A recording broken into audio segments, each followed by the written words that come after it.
Like, how did you become an investor? Why did you want to become an investor? I have two answers because I've been an investor twice. The first time I was an investor, I did it because it was the cool thing to do. And what I mean was that I had been an investment banking analyst for 2 years. The market was just exploding at the time, and then it completely imploded during the first internet bubble.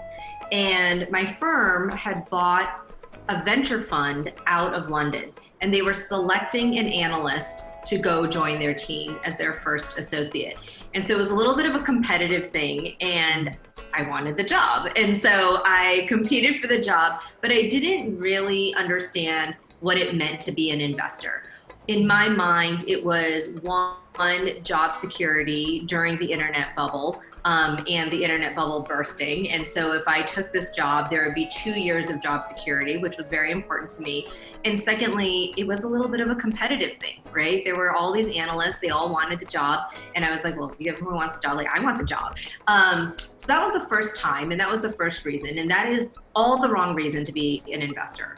The second time I became an investor, which is what I'm doing now, I was actually a very reluctant investor. So I joined BlueRun as an operating partner. And what I had learned from my first tour of duty being an investor was I had no idea what I was talking about. I built excellent financial models, but I had never really operated, built, or launched a product before.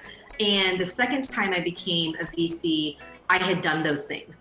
And so I really loved doing those things. And so when I came in to be a partner at BlueRun, I said, I really just want to work with the companies. So I came in as an operating partner. And over a number of years, my partners convinced me to move to the investing side and actually write checks.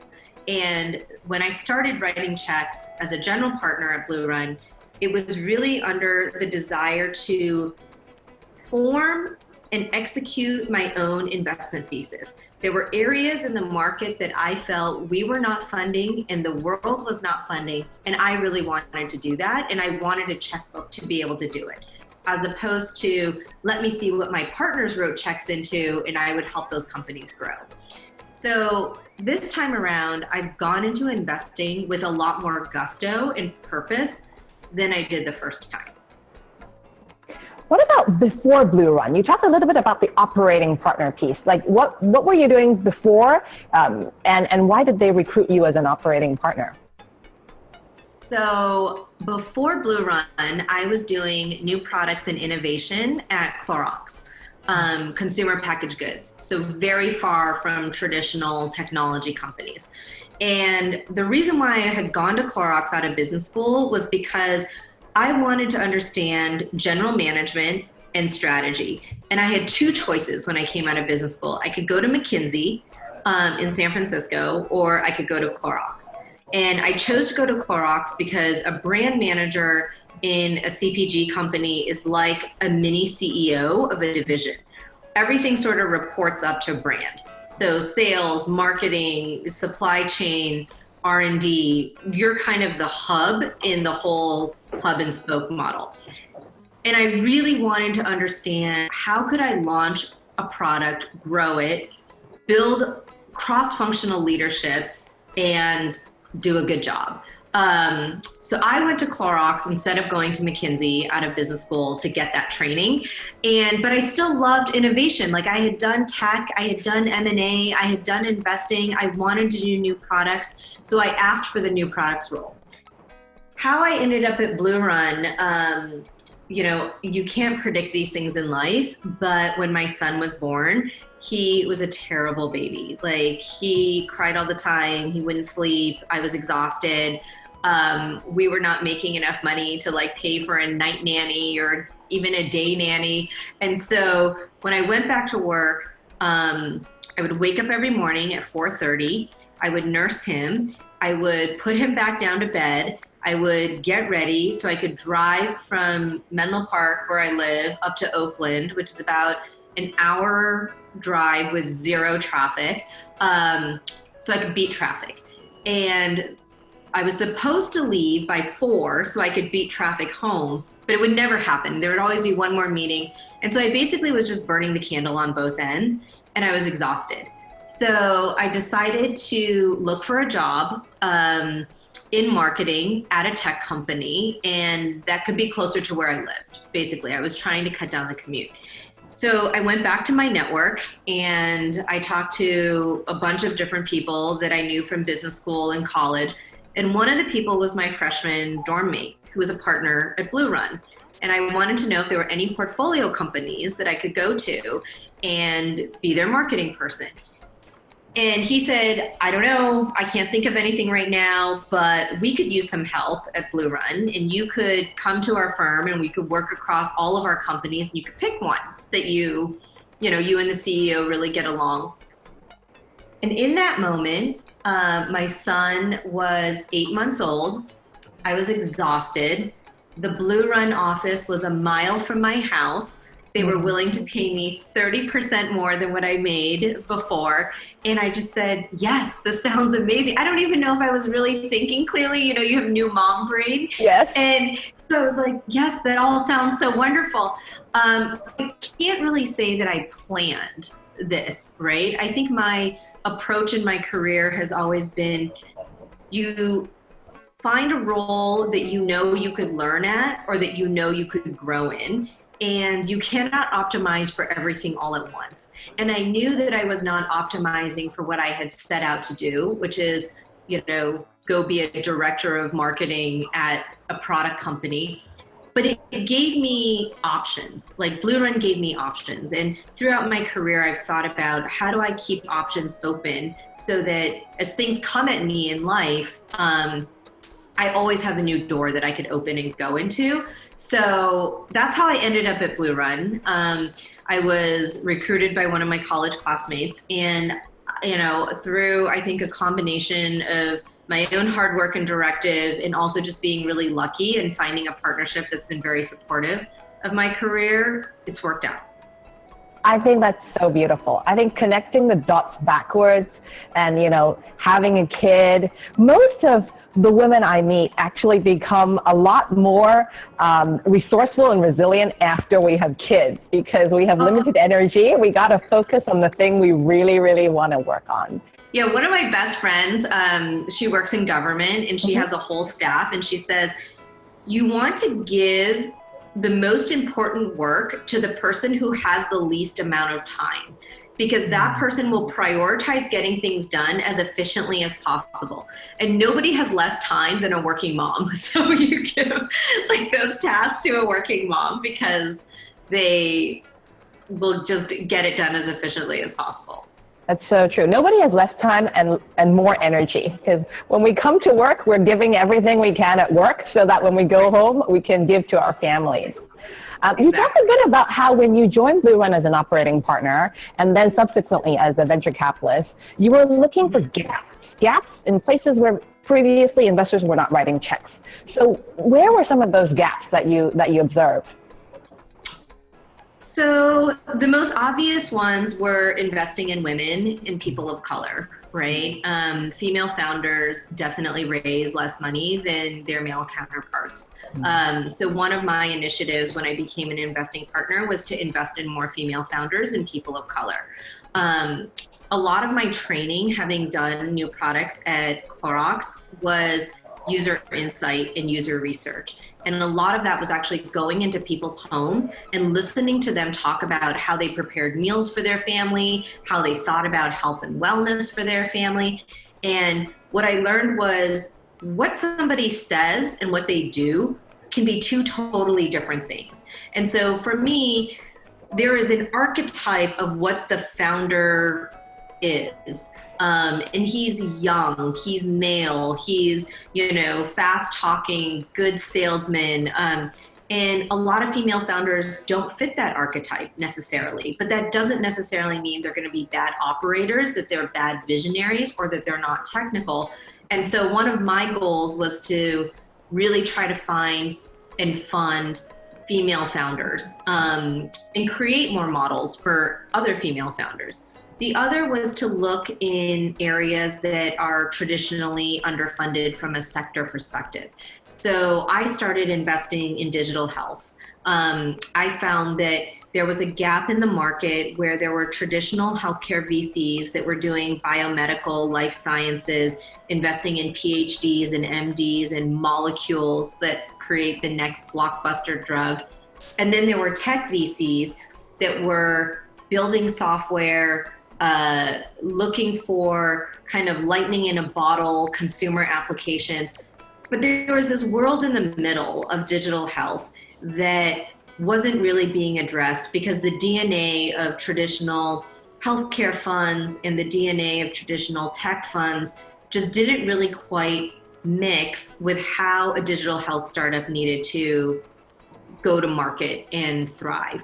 And those founders, I found, they felt a little bereft in the market, right? Like, you know, if they went to either side of the venture spectrum, they couldn't get them to understand. So I spent a lot of time at Stanford talking to a lot of digital health founders, starting to make some early bets. And as I learned more, I also found that healthcare as an industry has entire areas that are underfunded. And one of them for me was women's health. Women's health is extremely underfunded. There's a lot of areas that everything from pharma all the way into medical school don't spend enough time teaching women's health. And women are half of the world's population. We control 75% of healthcare spend in the family. And women's bodies are actually just physiologically more complex than men's, right? So why there aren't more solutions in technology to support women through different phases of their life was mind-boggling to me. So I started making some investments in that area as well. And I just continue to look for maybe less traditional, but still big market opportunities where I think that people aren't paying attention to it, or it's not in vogue yet, but I think it will be in the future. That's brilliant. I think it's so exciting to see women investors putting fuel behind categories that were previously underfunded and be able to impact the world in a variety of ways, right? Like, I think venture capital is all about returning on fund, but at the same time, how can we measure the impact of what we do beyond the fund aspect? You talked a bit about archetypes. So what do you look for in founders? Like, what about a founder generally captivates you and it makes you feel like, I got to go pitch this founder, make sure that, you know, I can get the check in their company? Yeah.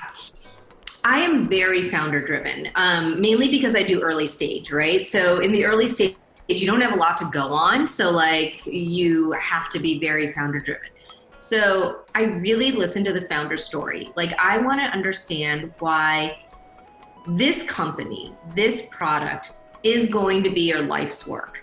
You have to be putting aside all other opportunities that you could have to do this. And if you think about really amazing founders, they could have a lot of opportunities. They could go work at Google, they could work at Facebook. I mean, like, they could take their pick of jobs, technically. They choose to do this, and I want to understand why.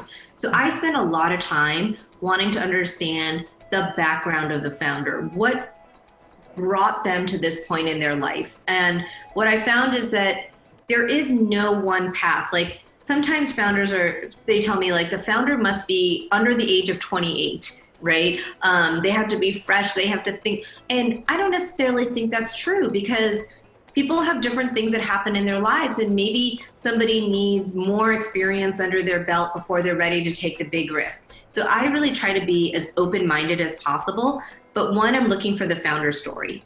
The second is I'm looking for gravitas. So I need to, after you and I talk, I need to keep thinking about you. And I meet probably 5 or 6 founders every day. And at the end of a week, that's like 30 people, 20, 30 people that I've met for about an hour. That's it. And one of my tests is, over the weekend, who do I keep thinking about? Who had that gravitas that made me keep thinking about them, their problem? And the reason why that's important to me is I know that my money is not the last money in. So they need that gravitas to attract other investors as well. I also know that this person has to recruit a team and keep the team. They need to sell the product. So they need to be they have to have gravitas in front of customers. And so if I feel naturally pulled to them, then there's a chance that other people will also be naturally pulled to them. I also think very much around culture, like the culture that I want to build for myself and my portfolio. I want my founders to espouse that as well. The way they treat people, the way they think about training and development, you know, the mission of their company. I have to be value aligned on that. And I look at that as well. So those are some of the things that I probably overemphasize over things like technical due diligence, financial due diligence. Like I go through all those items, but those are more of a checklist process as opposed to what makes me really excited about somebody. I love your point about gravitas. I think, you know, an ambition can never be achieved by one person. So if a person has that ability to attract investors, attract teammates, attract partners, then they're likely to be able to fulfill their ambition with a much bigger resource behind them. On the topic of resource, what are some of the challenges that you've experienced as an investor? You write checks, but you don't run the company. And, you know, founders sometimes give up, or they hit, you know, a hurdle and they want to give up. So how do you manage these challenges around being an investor? So that's like an amazing point, because I think a lot of people think that VCs control companies. And there are a lot of things that we do control, right? But the only real major lever that we have is we can fire the CEO, right? And nobody wants to do that because that is kind of a nuclear option.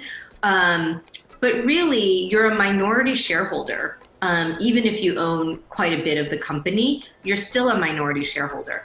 And your job is actually to create leverage. So if I invest in a company or you invest in a company and you are at the company every day, right? Reviewing marketing materials, looking at code, like what's the point? You might as well just work at the company. The point with venture is you're supposed to put in X amount of money and get Y amount of leverage because you've got somebody who's putting all of their time behind it. So it is frustrating, right? Like as a former operator where I was used to reviewing everything, right? Like I saw I checked font size, I checked color against Pantone, like everything. I don't get to do any of that now.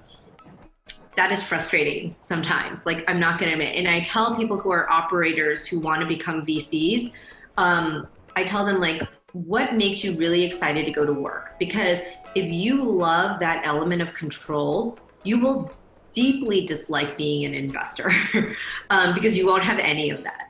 So that is a frustration. I think another frustration is we are, no matter what we say, we are in a services industry, right? We like to call it venture capital. We have money, we write the checkbook, all this stuff. We are a services industry. And if you do not have a services mindset in terms of how you treat your founders and your LPs, you'll be very frustrated with the outcomes of what you can get out of your own work and also what other people will give you.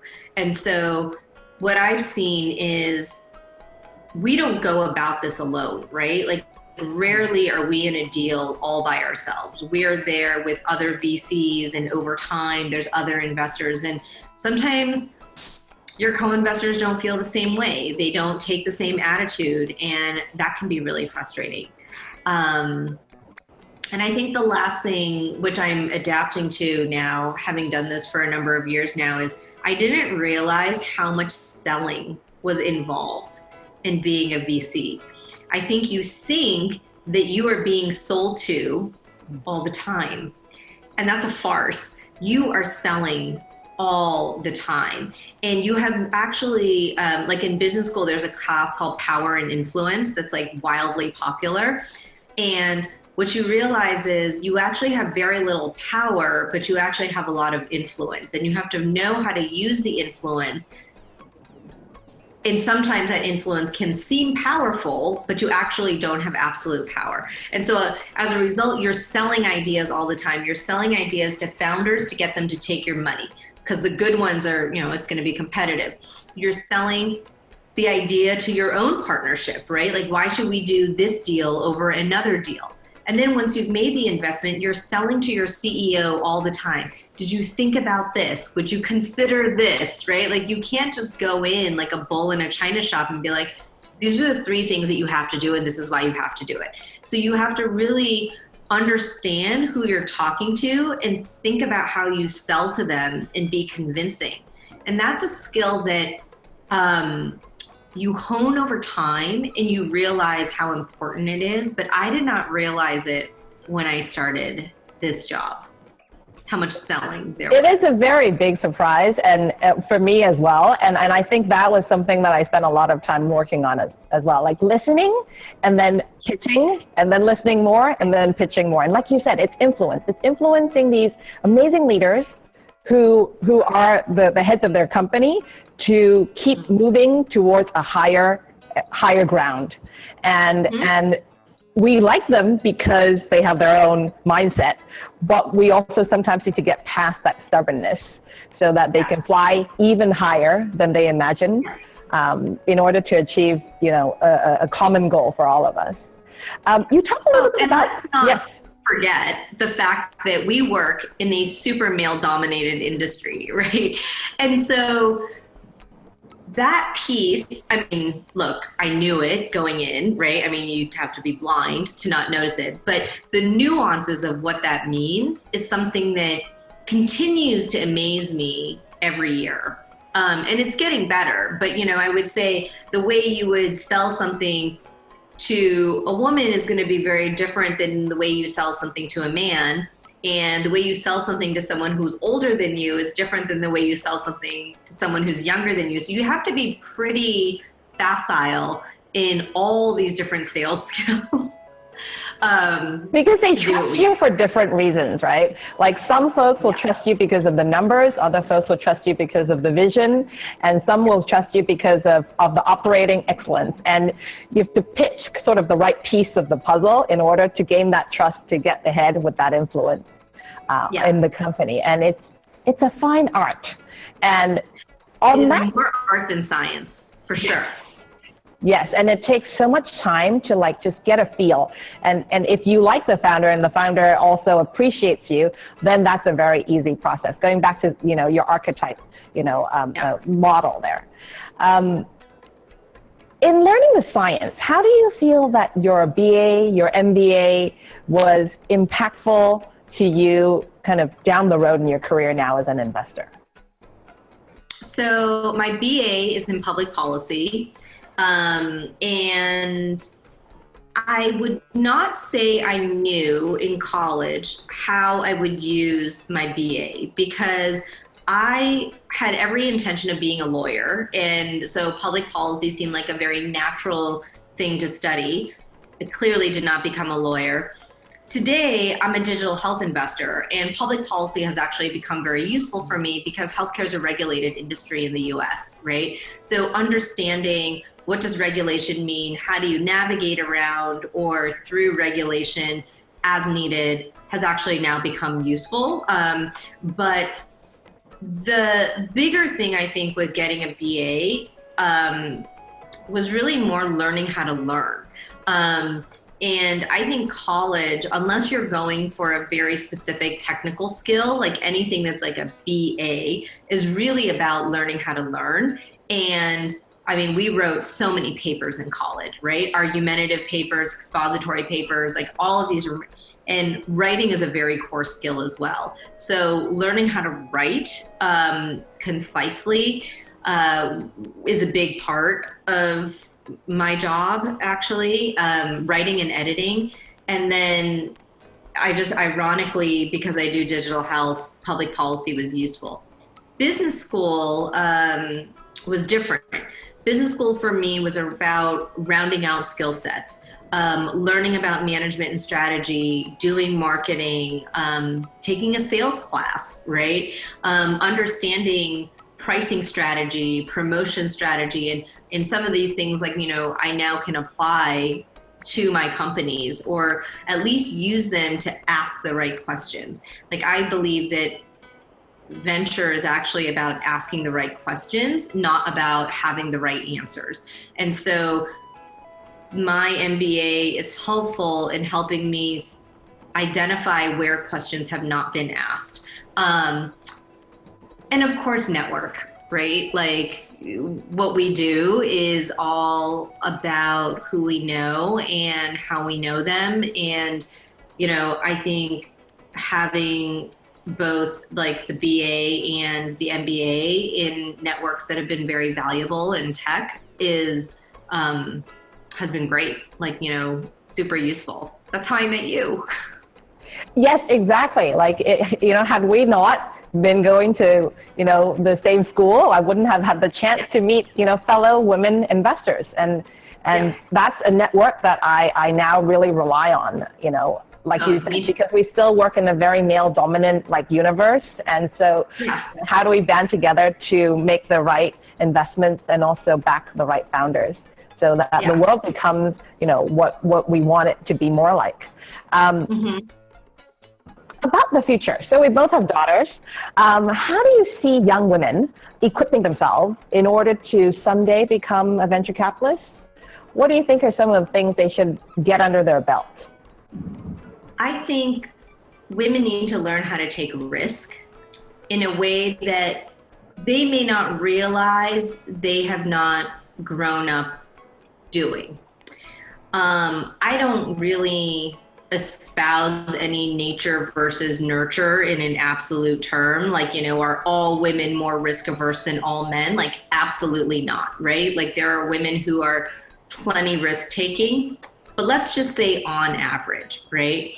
Women, since girls from a very young age are taught to be careful, to be nurturing. We invest with the idea of preserving wealth as opposed to growing wealth.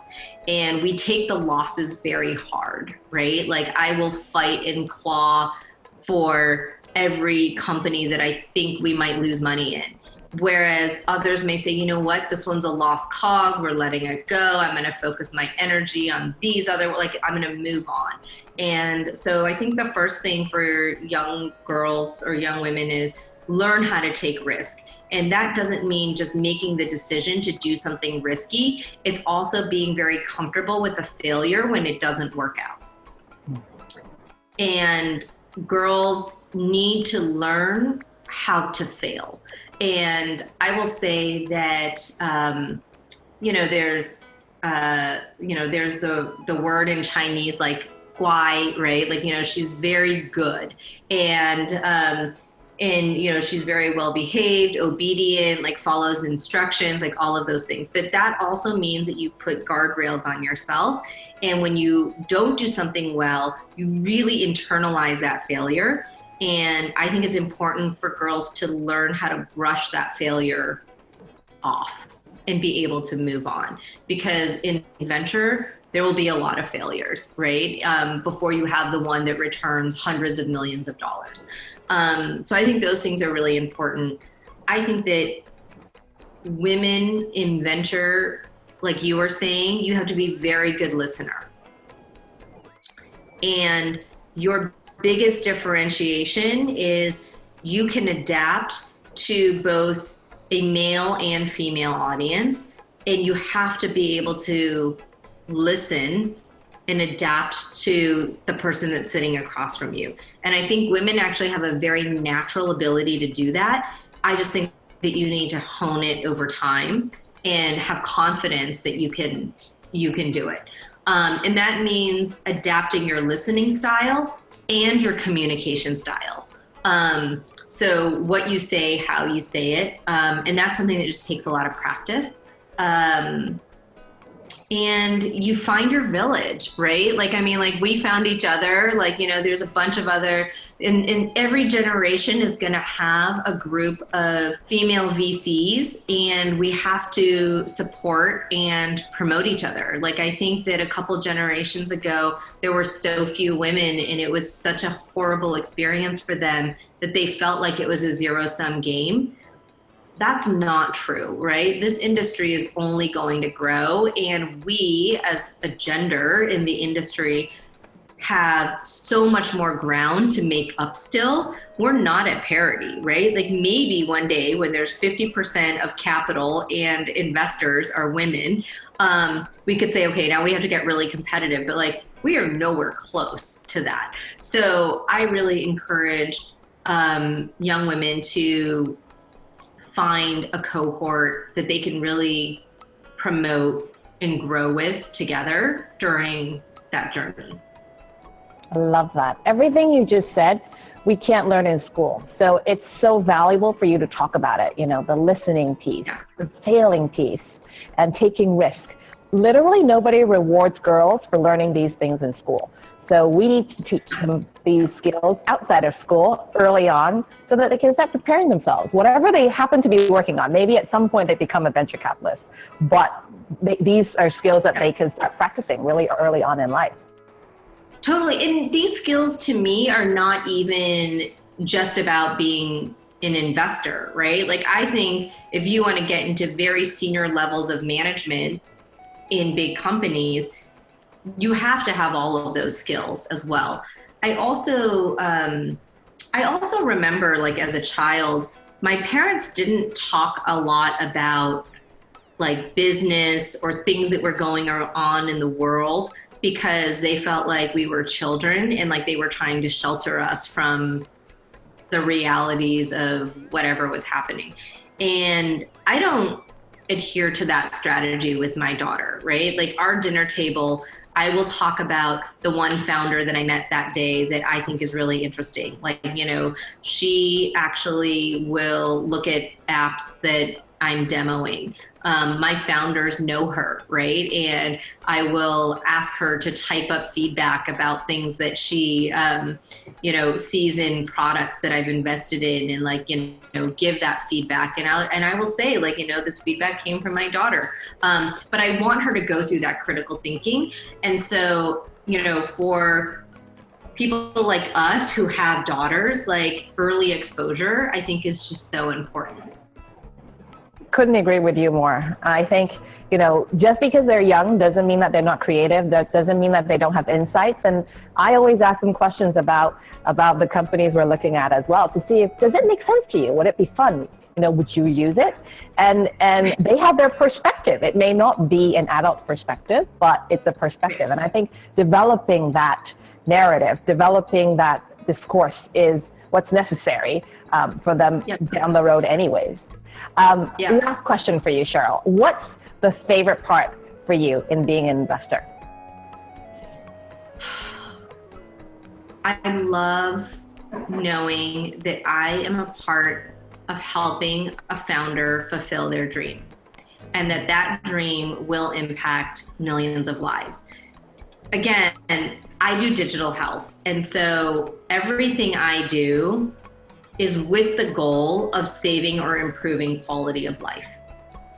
So I love that about my job, right? You know, when one of my companies tells me we have now saved 600 people from having a stroke or a heart attack within 24 hours of when they would have had it, that is very fulfilling to me, because to me, it is not just 600 people, it's 600 people and their families, you know, and their livelihood, and like, fine, whatever X millions of dollars that would be to the healthcare system, right? But because I do digital health, it is a very human experience in terms of what I do. And I also look for the founder who says, this is going to be like my life's work. And so when they get to that next milestone, when they achieve more, I feel like, wow, I can't even believe I'm lucky enough to be on this journey with you. And that is so rewarding.